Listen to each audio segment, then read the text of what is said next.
Ya, Assalamualaikum warahmatullahi wabarakatuh.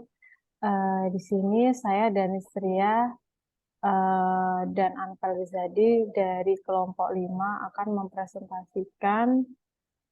Di sini kami mengambil judul analisis dengan teknik Big Data Analitik tanggapan publik terhadap brand Prada sebagai pertimbangan strategi bisnis.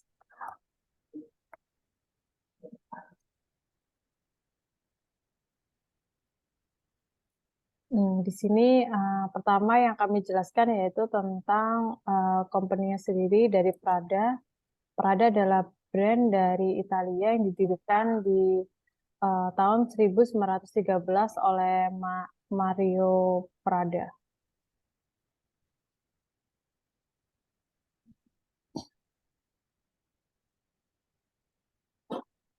Di sini adapun kenapa kita memilih kata kunci Prada, yaitu latar belakang kita ambil. Pertama, merek tas mewah di dunia kerap diincar sejumlah kolektor sebagai barang investasi dengan nilai tinggi. Merek tas mewah ternama dunia menjadi top of mind para pengguna, yaitu ada 6. Pertama, Louis, 2 Hermes, Chanel, 4 Prada, 5 Dior, 6 Boutique Veneta.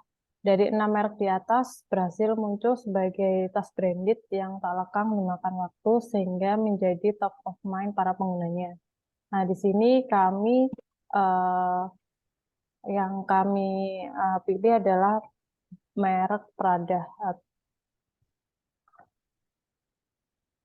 Nah, di sini yang akan kami uji adalah reputasi dari brand Prada sendiri di kondisi perekonomian dunia yang saat ini mengalami resesi dan impact-nya juga ada di industri fashion.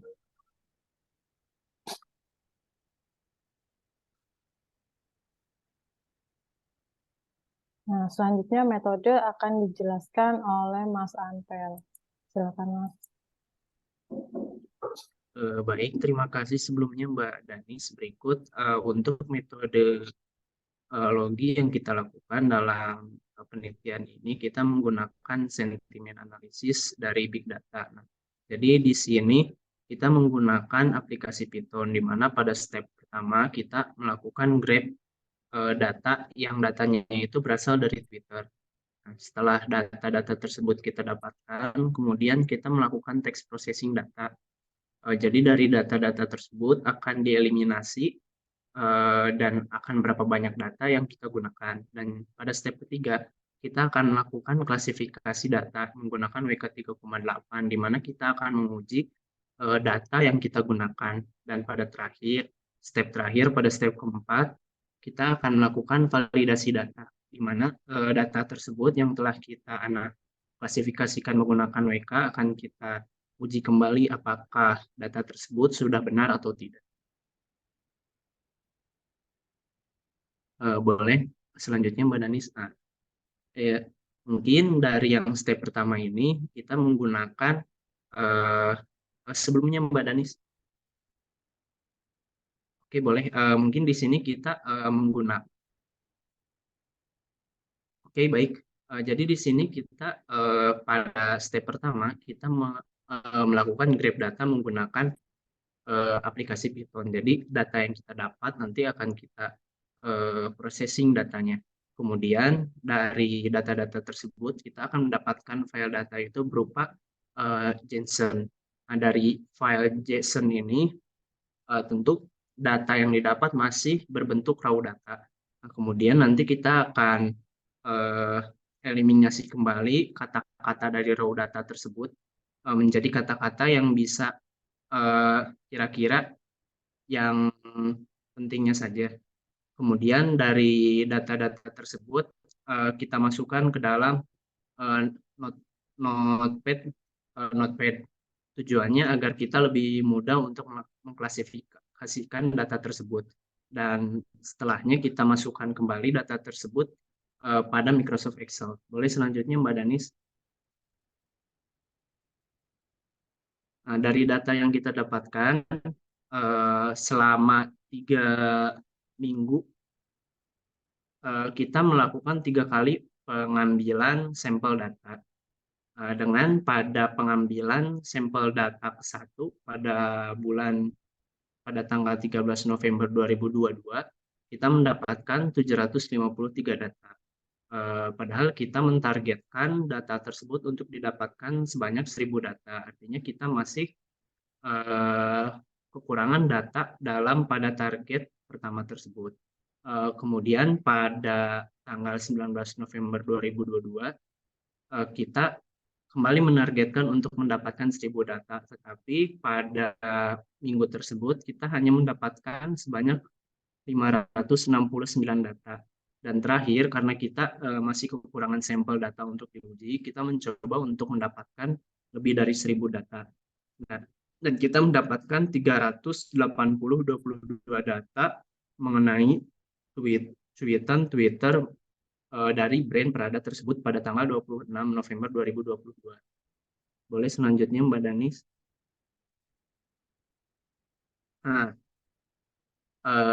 kemudian pada analisis text processing ini, seperti yang dapat dilihat dari kita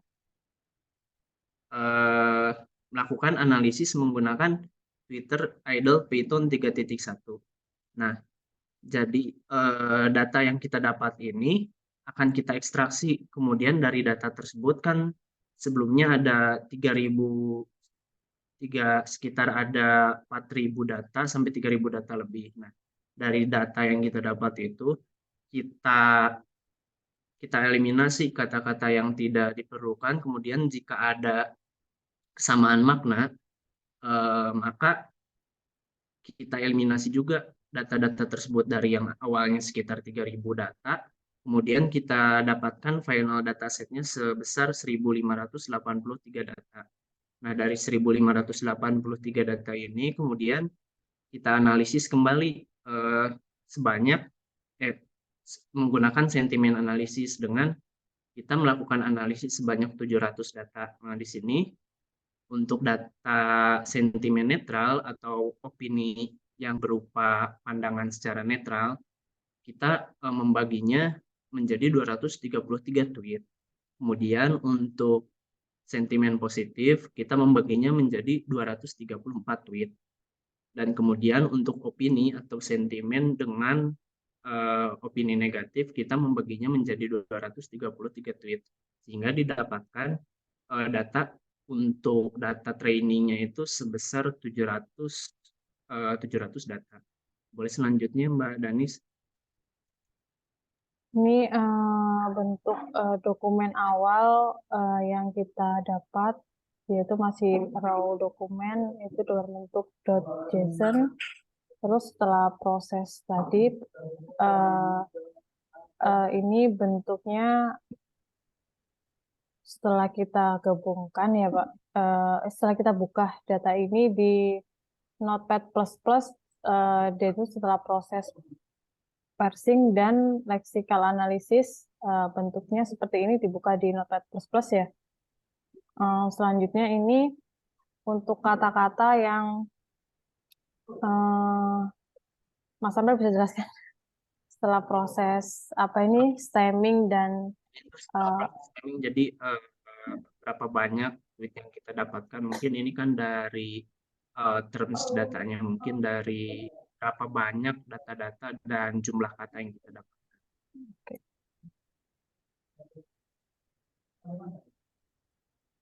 Kemudian di sini kita mengklasifikasikan proses menggunakan WK 3.8.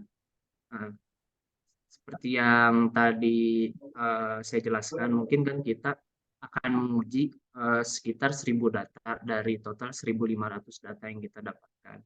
Nah, jadi dari 1.000 data tersebut, kita memiliki 700 data training yang terbagi menjadi positif, netral, dan negatif.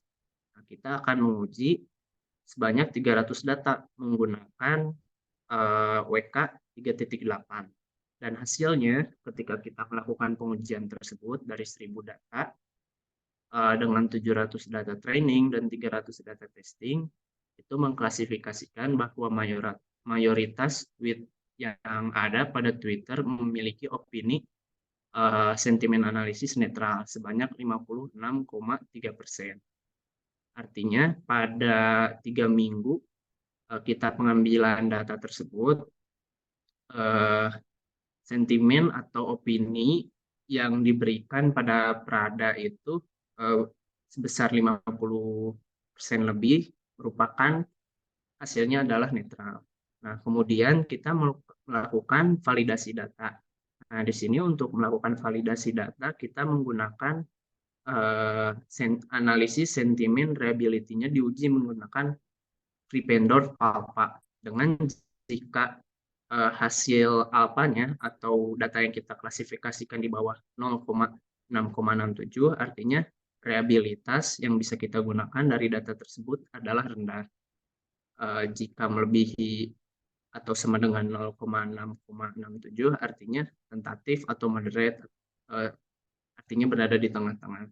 Sementara jika data yang kita dapatkan dari hasil validasinya di nilai alfa ada pada angka di atas 0 atau sama dengan 0,8 artinya memiliki reliabilitas yang tinggi. Nah, dari data yang kita dapatkan kemudian kita klasifikasikan lagi dari 300 data tersebut sebanyak 253 data kita dapatkan bahwa akurasi datanya adalah benar. Artinya dari data yang kita uji itu kebenaran hasil prediksi data itu memberikan reliabilitas yang tinggi karena nilai yang diberikan di atas 0,8 pada Krippendorff alpha value. Boleh selanjutnya Mbak Danis? Mungkin selanjutnya bisa dibantu oleh Mbak Danis.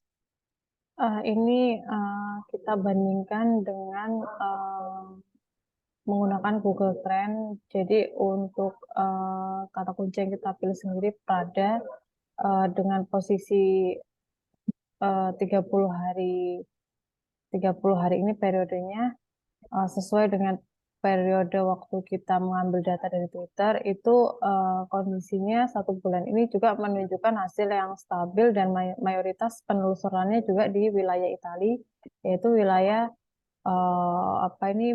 brand Prada itu sendiri berdiri yang merupakan negara asal brand tersebut. Ini kesimpulannya dari hasil tugas kita yaitu opini publik tentang brand Prada dari media sosial Twitter mayoritas tweetnya netral, yaitu dengan hasil 56,3%. Dengan kondisi perekonomian global yang diperkirakan akan mengalami resesi, tidak mempengaruhi reputasi dari brand Prada itu sendiri. Berdasarkan pengetahuan tentang citra yang dimiliki perusahaan di kalangan pengguna platform sosial, para manajer perusahaan dapat menggunakan hasil penelitian ini untuk mengetahui citra reputasi perusahaannya. Selain itu, instrumen ini dapat dijadikan sebagai bahan pertimbangan dalam penyusunan strategi perusahaan ke depannya. Sekian paparan dari kami. Terima kasih untuk waktu yang diberikan dan terima kasih untuk Pak Fahmi. Mungkin dari Mas Anpan sendiri. Ya, terima kasih juga Mbak Dani. Sekian dari kami. Terima kasih Pak Fahmi untuk semester ini. Semoga selalu diberikan kelancaran dalam perkuliahan dan kedepannya. Wabillahi taufiq wal hidayah. Wassalamualaikum warahmatullahi wabarakatuh. Waalaikumsalam warahmatullahi wabarakatuh.